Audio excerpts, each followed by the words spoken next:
Lucky, we really need to shoot this video. You need to give us space. Blooper reel. Can you chill? You Can you give us 5 minutes to do our video and then we'll give you all the attention? Come on, Oh no, Bubba. here comes the other one. Hey everybody, I'm Gabby. And I'm Mike. And this is RVs with Gabby.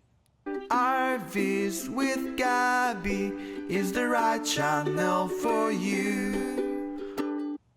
Hey everybody, welcome back to the channel. Today we are going through our monster list of things that we bought in preparation for picking up our RV. At the time of this video, we are actually 3 days away from picking up our trailer. It is Saturday and we pick it up on Tuesday.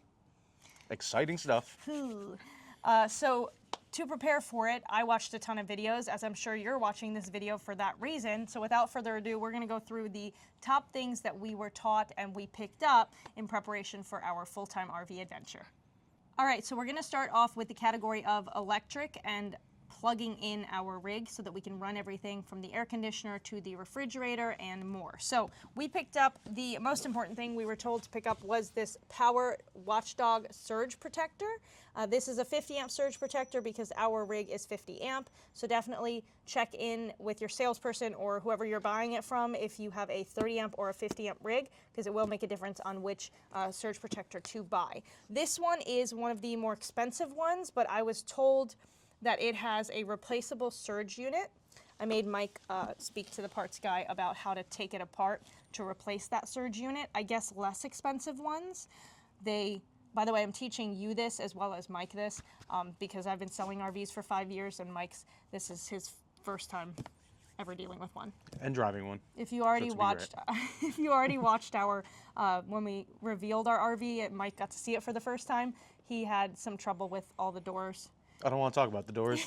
Don't want to talk about them. So anyway, this surge protector unit is great because apparently the less expensive ones, if you have one surge at the campground, it will protect your rig from electrical damage, but then it will be useless and you'll have to buy an entirely new surge protector. Supposedly this one can last a couple times, and then there's a replaceable surge unit inside, so you don't have to pay for an entirely new surge protector. So that's the first item on our list. All right, guys, so the next thing we do have on our list here is an RV extension cord. When you do buy your unit, oftentimes you do get a 15, 20-foot one that comes with it. We opted to get one a little bit larger at 25 feet, also that serves a 50 amp, like our unit that we have. Because you never know in terms of where you're staying, the site where you're parking, backing into, pull through, whatever, what you might need to actually hook up more efficiently. So we opted to get this, and that's what we'll be using. All right, up next, that goes hand in hand with the extension cord, is going to be a 30 to 50 adapter in case they run out of 50 amp campground spots. So basically, it's actually harder to find a 50 amp service at a campground because I guess most people want that if they have 2 air conditioners. 30 can be easier to find. I don't think any of our sites booked so far, and we're booked out for the next couple months.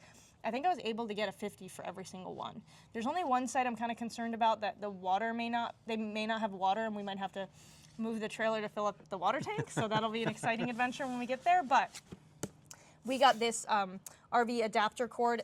It's also called a pigtail. I've heard people refer to it as a pigtail, but this one is a 30 amp to a 50 amp. So it's a 30 amp male to a 50 amp female. Now, you might want to do the same opposite if you have a 30 amp rig, right, and get the 50 amp male to the 30 amp female in case you end up in the same situation where you're at a spot that doesn't have exactly what you need, to avoid probably buying it at a higher price at the actual campsite. By the way, if you're enjoying this video, please don't forget to hit that like button, that subscribe button, and that notification bell so you never miss another walk around video. It really helps us with the algorithm and our journey to grow this channel to 50,000 subscribers is our current goal. That's the goal right now, absolutely. All right, next on our list is going to be our water products. So first thing is going to be our water hose. This is going to be a 25-foot hose. The brand really doesn't matter too much, but the thing that's important to look for is something that says drinking water or drinking water safe, food grade water hose, right? Because you don't just want to get a garden hose like you would for your backyard.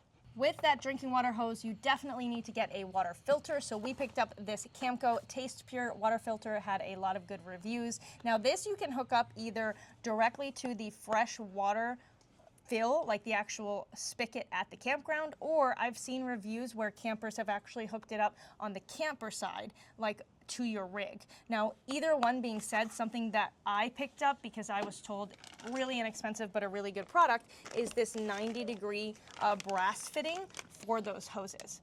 This way, wherever you're plugging that in, it's not putting pressure on your hose and kinking it up.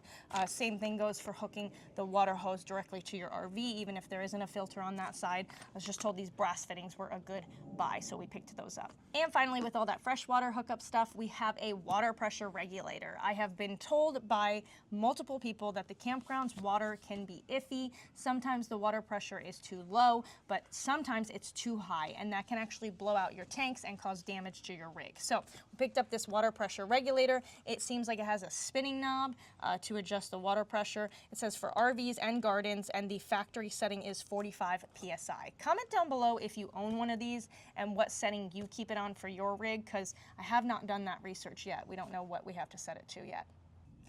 Our category up next is the dirtiest of them all.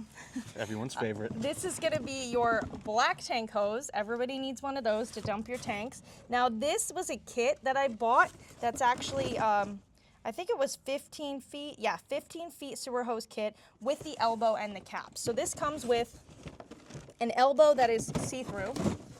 I'll show it to you right there. And then there is a cap, which supposedly will screw into the ground. This is good for you to know because you're going to be doing all this. This is what comes standard with the kit, which was great. I didn't realize how it's really closes up to be quite small, so it's not that large.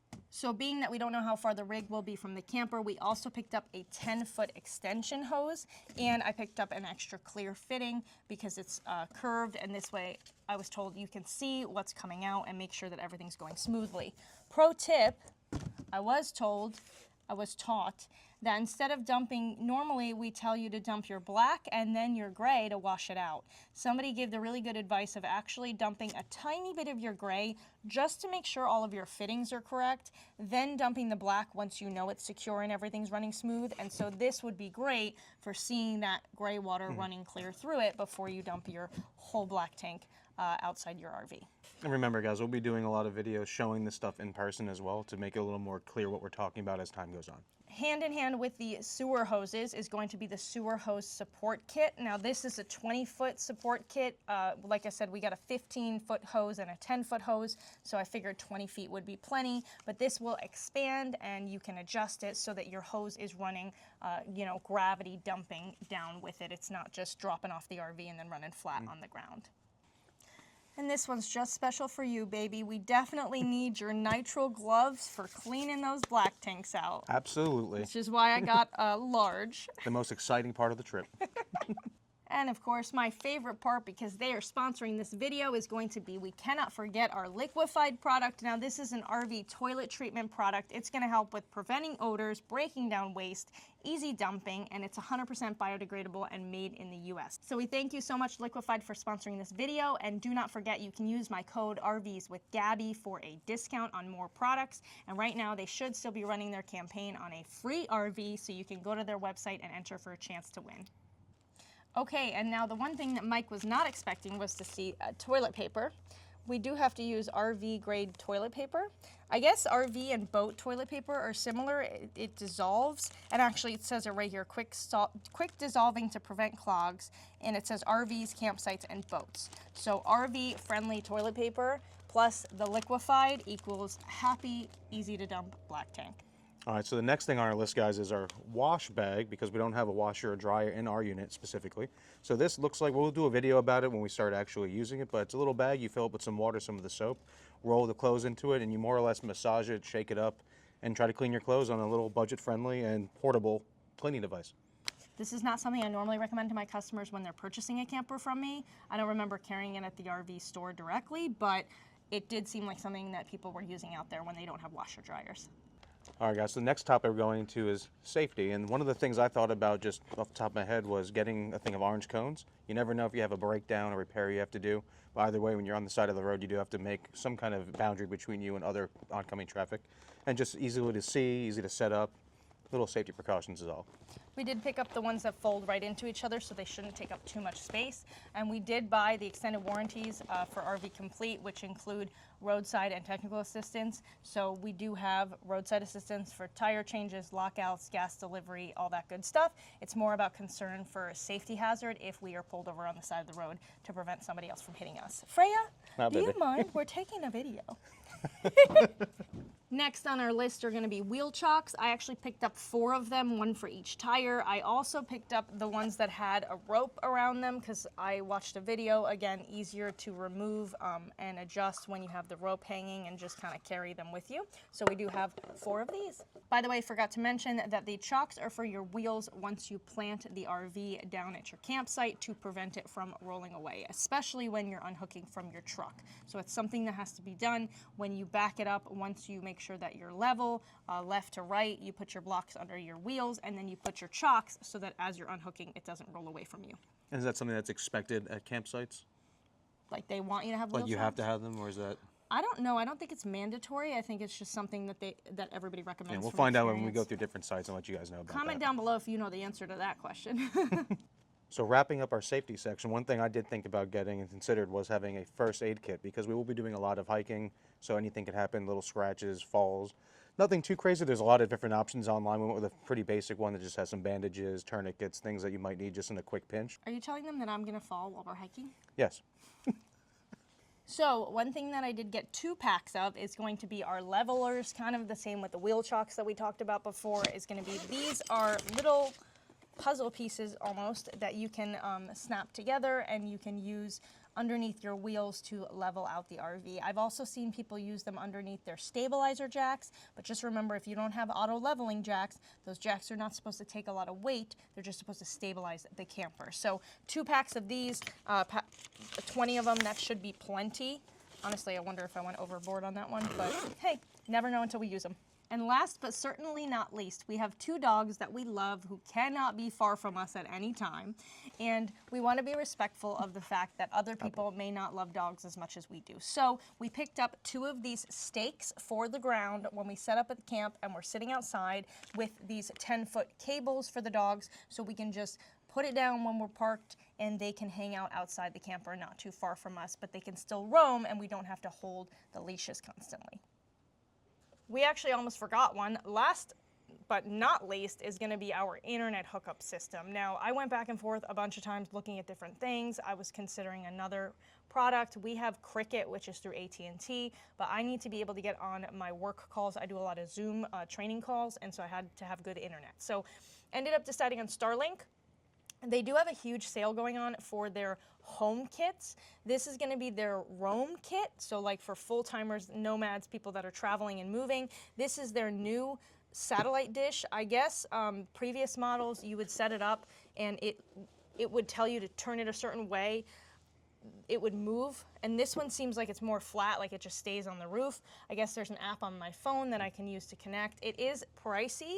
The unit itself was a little less than $400, and then the internet, it's going to be $160 a month, I think it is. So not cheap, but if you can see the sky, you have internet, and that is super important to me, obviously working from the camper.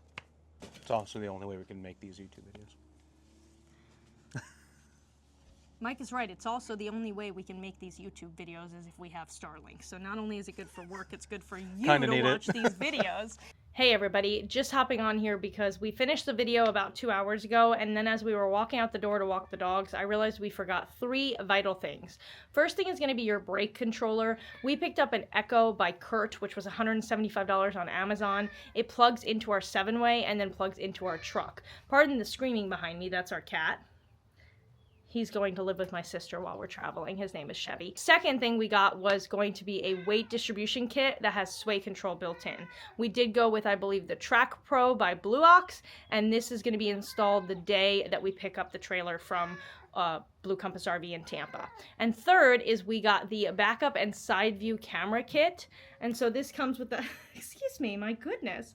This comes with a 3-camera system. It is a camera on each side of the travel trailer and then a backup camera. So when we put our blinker on, it will show down the side of the trailer, and then when we have it in reverse, or I think it'll just stay in reverse, even as we're driving down the road, we can see what's behind the trailer, kind of like a rear view mirror. So those are the 3 things that I forgot to mention in this video that are super important.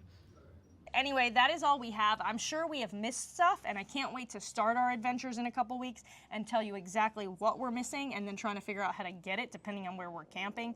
But our first adventure is going to be up towards Destin, Florida. We're headed out to Austin, Texas, and then we are headed up to Helen, Georgia. And we cannot wait to bring you more content. Thank you so much for watching this video. Comment down below if there's something you think we need in the next 2 weeks before we take off. I'll definitely add it to our list. And if you found any of this stuff useful as well.